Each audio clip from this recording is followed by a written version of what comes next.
Welcome to our channel Sai Amritavani. Om Sairam. Sai బిడ్డలందరికీ నమస్కారం అండి. ఈరోజు బాబా గారు మనకి అందిస్తున్న సందేశం గురించి తెలియజేస్తున్నాను. నీకు కుదిరినప్పుడల్లా ఖచ్చితంగా అన్నదానం చేస్తూ ఉండు తల్లి. ఇలా అన్నదానం చేయటం వలన నీకున్న చెడు కర్మ పోయి విజయం సిద్ధించడానికి ఉపయోగపడుతుంది. ఈరోజు బాబా అందించిన సందేశంలో అన్నదానం చేయమని చెప్పారు కదా. అసలు అన్నదానం చేయటం వల్ల మనకేమిటి ఉపయోగం అని అనుకుంటున్నారా? బాబాకి దీపాలన్నా అన్నదానం అన్నా చాలా ఇష్టం. షిరిడీలో మొదటిగా భిక్ష పెట్టింది అమీన్ భాయ్. బాబా మొట్టమొదటిసారిగా చాంద్ పటేల్ అనే పెండ్లి బృందంతో షిరిడీ వచ్చినప్పుడు పెళ్లి వారందరూ వెళ్ళిపోగా బాబా మాత్రమే పెళ్లి కూతురు తండ్రి అమీన్ భాయ్ ఇంట్లో కొన్ని రోజులు అతిథిగా ఉన్నారు. అందువలన షిరిడీలో బాబాకి మొదటిగా భిక్ష పెట్టిన వారు అమీన్ భాయ్ అనే ఈ ముస్లిం భక్తుడు. ఇది అతనికి బాబా ప్రసాదించిన అదృష్టమని చెప్పవచ్చు. బాబా భిక్షాటన మాత్రం ఒక్క 5 ఇళ్లలో మాత్రమే భిక్షను స్వీకరించేవారు. ఎందుకంటే వారు చేసిన యొక్క కర్మలను ఈయన తీసుకుని వాళ్ళకి పుణ్యాన్ని ప్రసాదించేవారు. అమీన్ భాయ్ దగ్గర ఆతిథ్యం అంటే భిక్ష స్వీకరించిన తర్వాత శ్రీమతి బయ్యాజీబాయ్ బాబాకు భోజనం పెట్టేది. అటు తర్వాత బాబా 1910 వరకు కూడా తానే స్వయంగా వండి అందరికీ పెట్టేవారు. బాబా ప్రతినిత్యము మధ్యాహ్నం 12 గంటలకు షిరిడీలో 5 ఇళ్ల వద్ద మాత్రమే భిక్షను స్వీకరించేవారు. సాయిబాబా భిక్షకు వెళ్లే మార్గం ఎప్పుడూ ఒకే విధంగా ఉండేది. ద్వారకామాయి నుంచి చావిడి తర్వాత ఎదురుగా ఉండే సకారం షిల్కే, వామన్, గోండేకర్ ఇండ్ల దగ్గర భిక్ష అడిగేవారు. తర్వాత కొద్ది దూరంలో పక్కపక్కనే ఉండే బయాజీ మామి, తాత్య కోతే పాటెల్ అంటే గణపతిరావు కోతే పాటెల్ యొక్క కుమారుడు ఇండ్ల వద్ద భిక్ష తీసుకుని చివరగా నందు మార్వాడి ఇంటి వద్ద భిక్షను బాబా తీసుకునేవారు. ప్రతిరోజు ఈ 5 ఇళ్ల వద్ద మాత్రమే భిక్షను స్వీకరించేవారు బాబా. బాబా కుడి చేతిలో రేకు డబ్బా అంటే తుంబి రేలు డొక్కు, ఎడమ భుజానికి 4 మడతల మడిచిన జోలే ధరించి ఇళ్ల వద్ద భిక్షకునిలా నిలిచి అక్క రొట్టెమెక్క పెట్టు అని అనుచు చెయ్యి చాచి అన్నము రొట్టెలు మాత్రం జోలిలో వేయించుకుని పల్చని పదార్థంలో ఏమన్నా ఉంటే పులుసు, మజ్జిగ, కూరలు మొదలగునవి డొక్కులోనూ పోసుకునేవారు. ద్వారకామాయికి తిరిగి వచ్చిన తర్వాత కొద్ది అన్నాన్ని ఆహుతిగా దునిలో వేసేవారు. మసీదు శుభ్రం చేయు స్త్రీ 10-12 రొట్టె ముక్కలు తీసుకుని వెళ్ళేది. మిగిలిన ఏవైనా పదార్థాలుంటే మట్టి పాత్రలో పోసి కాకులు, కుక్కలు, పిల్లులు తినుచున్న వాటిని తోలక బాబా కూడా వాటిని తినేవారు. అలాగే బాబా మొదటి 15 సంవత్సరాలు మాత్రం పలుసార్లు భిక్ష చేసిన తర్వాత రోజుల్లో ఒక్కసారి మాత్రమే భిక్ష చేసేవారు. బాబా నడవలేనప్పుడు కూడా భక్తులను మరీ పట్టుకుని భిక్షకు వెళ్ళేవారు. భక్తులు పంచభక్ష పరమాణములు తెచ్చినా కూడా వాటికి ఆశించక భిక్షాన్నమునే బాబా భుజించి ఉన్నారు. చాలామంది బాబాను భిక్ష చేసేవారు, భిక్షాటన మీదే బ్రతికేవారు అని చెప్తున్నారు కదా. మరి ఎన్నో పంచభక్ష పరమాణాలు ఆయన ముందు పెట్టినా కూడా ఏనాడు ఆయన స్వీకరించలేదు. భిక్షాటన చేయటానికి కూడా కొన్ని కారణాలు ఉంటాయి మహాత్ములకి. బాబా తన ఆహారం కోసం, తను కడుపు నింపుకోవటం కోసం ఏనాడు భిక్షను చేయటానికి భిక్షాటన చెయ్యలేదు. కేవలం తన భక్తుల యొక్క కర్మలను తీసివేయటానికి మాత్రమే ఇంటింటికి వెళ్ళి భిక్షాటన చేసేవారు. అది కూడా 5 ఇళ్లల్లో మాత్రమే. ఎక్కడ ఎవరిచ్చినా కానీ ఆయన ఎప్పుడు ఎవరి దగ్గర నుంచి ఉచితంగా ఏది స్వీకరించేవారు కాదు. అలాంటప్పుడు బాబా భిక్షాటన మీదే బ్రతికారు అని అనుకోవటం అపోహ. ఎందుకంటే తను కోరితే తన భక్తులు పంచభక్ష పరమాణాలు తీసుకొచ్చి మసీదులో పెట్టేవారు.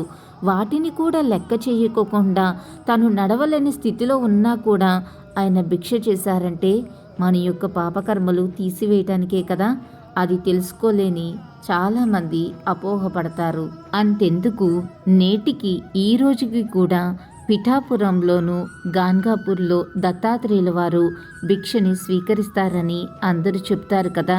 అలాంటి మహనీయులకి భిక్షను ఇవ్వటం అంటే మాటలా?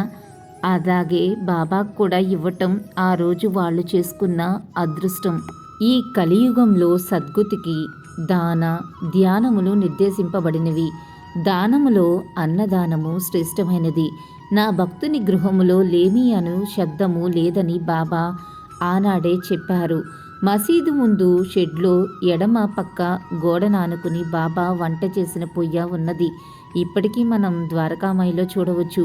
1910 వరకు కూడా బాబా స్వయంగా అన్ని పదార్థములు సేకరించి మసీదు ముందు వంట పాత్రలో స్వయంగా వండేవారు. బజారు నుండి దినుసులు కొనుక్కురావటం, పొయ్యి వెలిగించి ఎసరు పెట్టడం, ఉప్పు మిరియాలు నూరటం మొదలగు పనులన్నీ తానే స్వయంగా చేసేవారు. ఇందుకు 2 పెద్ద వంట పాత్రలు కూడా ఉండేవి. పదార్థములు ఉడుకుచున్నప్పుడు పాత్రలో బాబా తన చెయ్యి పెట్టి పదార్థములు కలయపెట్టి ఉడికింది లేనిది అనేది పరీక్షించేవారట. తెడ్డు వలె కలయపెట్టడానికి వారి చెయ్యి కాలేదు కాదు. ఆ వండిన పదార్థములు మసీదులోనికి తెప్పించి మౌలిలచే ఆరగింప చేయించి అన్ని మతముల వారికి సహభక్తి భోజనము పెట్టేవారు. బాబాయే స్వయంగా వడ్డించేవారు. అన్నదానం అంటే బాబాకు చాలా ఇష్టం. షిరిడీలో శ్రీరామనవమి రోజు అన్నదానం ఎక్కువగా జరిగేది. తన వద్దకు వచ్చి భక్తులు భోజనం చేసింది లేనిది బాబా తెలుసుకునేవారు. ఎచ్చటి నుండియో వచ్చు భక్తులకు అచ్చటనే నివాసం ఏర్పరిచి కొనిన వారి ఇండ్లకు భోజనం కూడా బాబా పంపేవారు. అంటే ఎవరూ కూడా ఒక్కరు కూడా అన్నం తినుకోకుండా పస్తూ ఉండటం బాబాకి ఇష్టముండదు. వారి భిక్షాటనలో తెచ్చిన పదార్థంలో కూడా పేదలకు అంగవికలాంగులకు కూడా బాబా పెట్టేవారు. 1910 తర్వాత భక్తుల సంఖ్య బాగా పెరిగింది. భక్తులు షడ్రోసోపేతమైన పదార్థములు తెచ్చినను కూడా బాబా వాటిని ఆశించక 5 ఇళ్ల వద్ద మాత్రమే తెచ్చిన భిక్షతోనే జీవించేవారు. మధ్యాహ్న హారతి తర్వాత భక్తులు తెచ్చిన పదార్థములు నైవేద్యంగా పెట్టిన పిమిట కొంత భాగమున మసీదు బయట వేచి ఉండి వారికి పంచి మిగిలినది మసీదులో భక్తులకు పెట్టేవారు. అన్ని రకాలైన వంటకములు కూడా అనగా పూరీలు, బొబ్బట్లు, బాసుంది, పాంజా, పరమాన్నము మొదలగునవి ఇందులో బాబాకు నైవేద్యంగా భక్తులు తెచ్చేవారు. బాబాకు 2 పక్కల భక్తుల వరుసలో కూర్చుని ఉండేవారు. భోజనం చేసేటప్పుడు బాబాకి కుడిపక్క తాత్యా కోతే పాటిల్, రామచంద్ర పాటిల్, బయాజీ పాటిల్, ఎడమ పక్క బడే బాబా, శ్యామ, బూటి, కాకా దీక్షత్ కూర్చునేవారు. శ్యామ, నానాసాహెబ్ నిమోన్కర్ మాత్రం వడ్డించేవారు. ఈ విధంగా భుజించుచు వారు తృప్తిని పొందేడివారు. ఈ భోజన సమయంన మసీదు ముందు తెరవేసి ఉండేది. ఆ విధంగా తెరవేసి ఉన్న సమయమున ఎవ్వరూ లోనికి ప్రవేశించుటకు సాహసించరన్నమాట. ఈ విధంగా బేదలకు అన్నదానం చేయుట పంచయజ్ఞంలో ఒకటి. గృహస్థుడైన వాడు అన్నదానం చేయవలనని వారి విధిని వారికి బాబా తన జీవితకాలమంతయు భిక్షాటన చేసి వారికి జ్ఞప్తికి తెచ్చియుండిరి. ఈ అన్నదానం చేయటం వలన తోటి బేదలు నాదుకొనుటయే కాక దానివలన వచ్చు పుణ్యము మరుజన్మకు ఉపయోగపడును. బ్యాంకులో నిల్వ చేసుకునే ధనం ఈ జన్మలో మాత్రమే ఉపయోగపడును. కానీ దాన ధర్మం చేయటం వలన వచ్చు పుణ్యము మరుజన్మలో మీ శ్రేయస్సుకు కలిగించును. శక్తి కొలిది దాన ధర్మములు చేయట ఉత్తమమైన మార్గమని గుర్తించవలెను.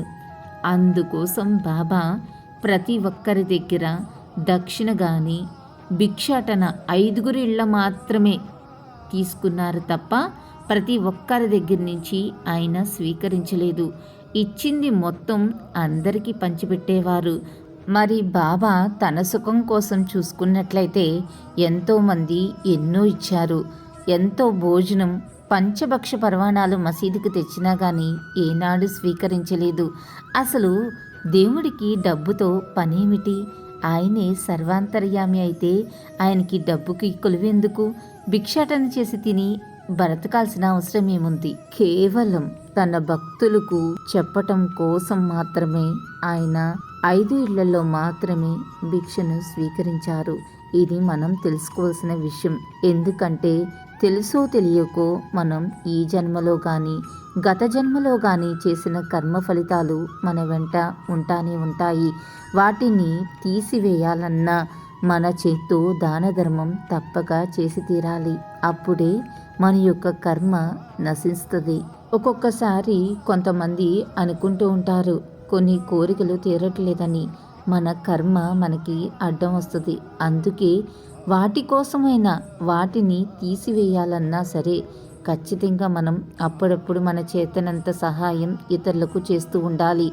దాన ధర్మం కానీ అన్నదానం కానీ చేస్తూ ఉండటం వలన మన యొక్క కర్మలు నశించి మనకి మంచి జరగటం అనేది జరుగుతుంది. అల్లా మాలిక్, అల్లా అచ్చా కరేగా.